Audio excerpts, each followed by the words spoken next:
As an award-winning expert on the topic of prevention, Ava was thrilled to have joined yesterday's crucial conversation as part of EVAW's seminal whole school approach report launch. We renewed our commitment alongside many other staunch activists to dismantle VAWG via a whole school approach. Together, we formed a collective voice that called for prevention work in schools to be prioritised in order to vaccinate our children and young people from this preventable endemic. It's About Time, a whole school approach report, reminds us that schools are crucial and critical sites for the protection of our children and young people. But amid this VAWG endemic, schools are also sites of perpetration, as we hear from one survivor's voice. And it's on that note that I'd like to signal a trigger warning. In a primary school corridor with school coats lined up in a row, a young male struck her on her back with a bunch of keys. She still recalls the piercing pain as she made her way into class. In a secondary school classroom, 2 rows away from the history teacher's desk, a young male punched her in the side of her head. In year 10, she met her perpetrator, who was in 6th form, and so began 7 years of abuse. The survivor's voice is mine, and these snapshots are from 25 years ago. It really is about time things changed. My name is Michaela, and I have the honour of leading AVA's Children and Young People's programmes. And during the next 8 to 10 minutes, I will share some practice insights from the front line, drawing on learning from our Healthy London, Healthy Relationships programme with reference to delivering a whole school approach on the ground. AVA's delighted to lead Healthy London, Healthy Relationships, a free 4-year pan-London programme funded by London councils. The Healthy London Healthy Relationship programme plays a key part in the London VAWG Consortium's strategy to tackle and prevent VAWG across London.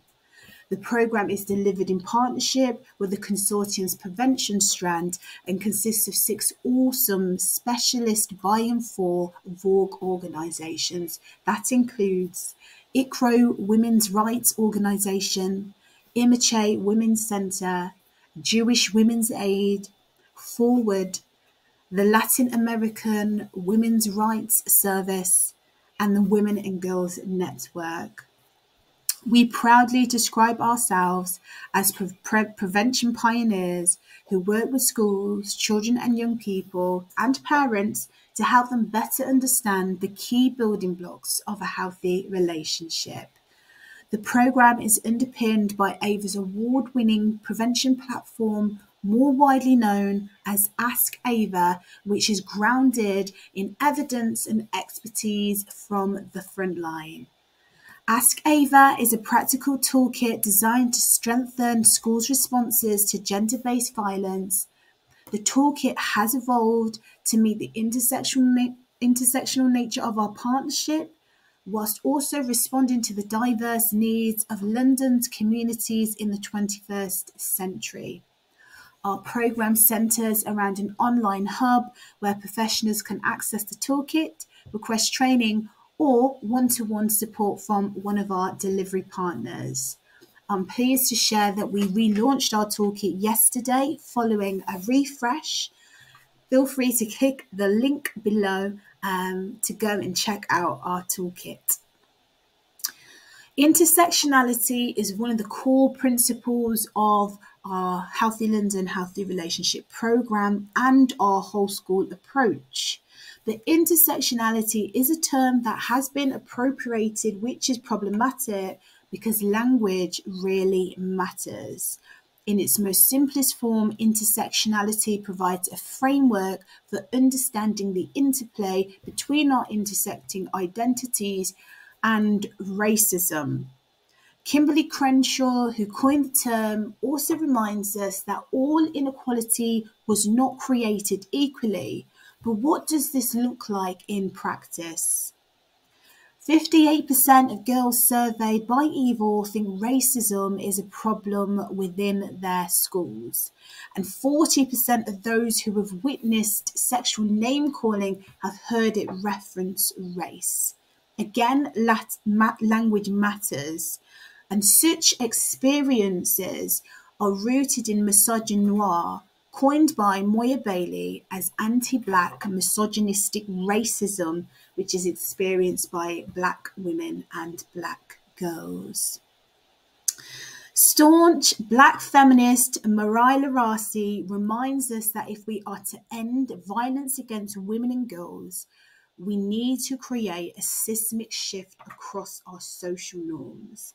And this is why the application of an intersectional lens is crucial in order to prevent VAW, but most importantly, to meet our children and young people at the intersection of their inequalities. So what does an intersectional whole school approach look like on the front line? It includes learning about the nuanced nature of VAW and acknowledging that there are higher rates of incidence for racialized and marginalized children and young people. This in turn has safeguarding implications that includes adultification bias, which means children and young people who identify as Black are more likely to be under-identified as victims of abuse, but over-identified as perpetrators. Therefore, working in partnership with specialist by and for services who can provide culturally informed support is essential in order to meet the diverse needs of schools' communities.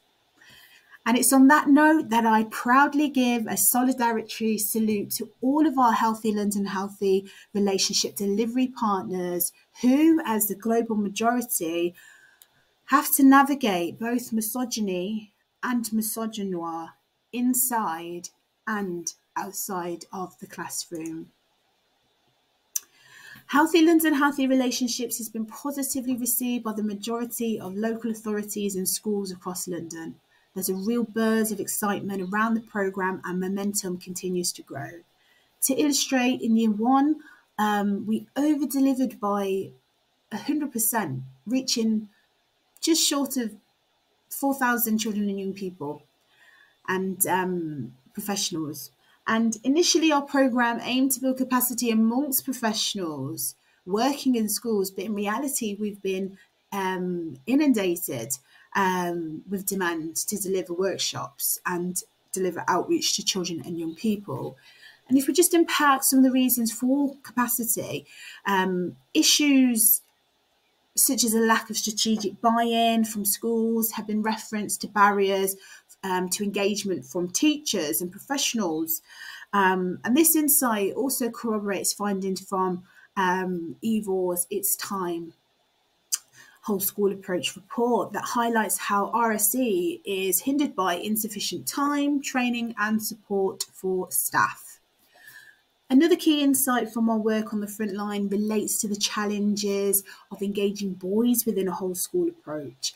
And reflecting on a workshop that we delivered on the topic of sexual harassment, a number of boys became disruptive, perhaps uncomfortable with the topic. But this disruption resulted in the boys being removed by their teacher from the workshop. Interestingly, we've also seen a positive correlation between disruption from young men and negative feedback following the delivery of those workshops. While psychological safety is always a priority, we cannot forget about the boys and we cannot include them from such conversations. Boys and young men also need safe spaces to be uncomfortable and curious, and this is why coordinated action and partnership working is essential. From a gender equity perspective, boys are also victims of the patriarchy, and a whole school approach is a vehicle whereby we can become uncomfortable. We can become comfortable being uncomfortable.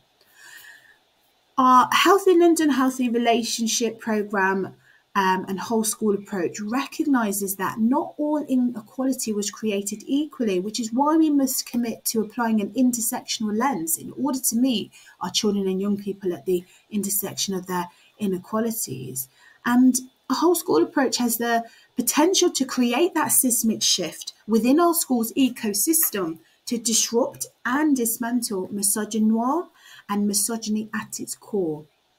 AVA's evidence base highlights how prevention, education, and early intervention are key to eradicating VOG. Thus, the benefits of a whole school approach are immeasurable.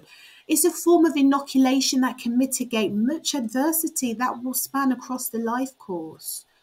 Ultimately, a whole school approach has the potential to cultivate a more gender and racially equitable society, something from which we can all benefit. It's only right to end with a call to action, but before I do, I have one last solidarity salute to all the teachers who face unprecedented demands and competing priorities whilst doing the best they can with what they know to teach RSE in our schools. Preventing VOG requires the coalition of the willing and a political will to adequately fund this work on the ground. I am here with a call to action for a renewed commitment to fund the work of the specialist bioenforced sector who have an instrumental role to play in preventing violence against women and girls within a whole school approach.